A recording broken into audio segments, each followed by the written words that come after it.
اور ہدایت کے لیے ایک عمل یاد رکھیے.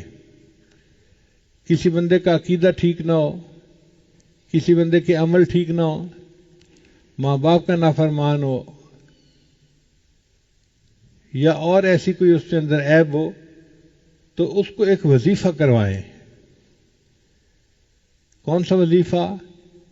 یا رحمان، یا رحیم، یا ہادی. یہ 3 لفظ یاد رکھیں. یا رحمان، یا رحیم، یا ہادی. اگر آپ کسی کو کہیں گے نا کہ بھی پڑھو تم نیک بن جاؤ گے، وہ نہیں پڑھے گا. آپ حکمت سے کام لیں.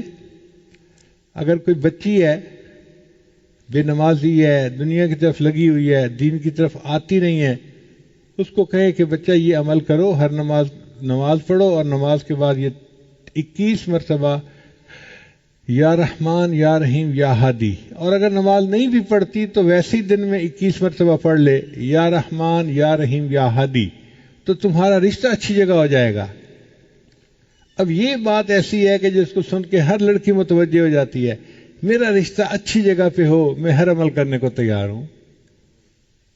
تو وہ یہ عمل کرے گی، رشتہ بھی اچھی جگہ ہو جائے گا اور اس کو ہدایت بھی مل جائے گی، وہ نیکی کی طرف بھی آ جائے گی.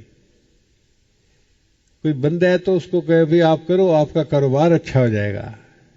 مردوں کو اپنے کاروبار کی بڑی فکر ہوتی ہے، اور ان کو پتہ چل جائے کہ اس عمل سے کاروبار اچھا ہو جائے گا تو وہ رات کو تہجد میں بھی اٹھنے کے لیے بھی تیار ہوتے ہیں. تو جو بندہ بھی ہو اس کو کہیں کہ بھئی اس عمل کو کرو، اس سے تمہارا دنیا کا فائدہ ہو جائے گا. وہ فائدہ بھی ہوگا، اور ایک فائدہ یہ بھی کہ اللہ اس کو ہدایت بھی عطا فرما دیں گے.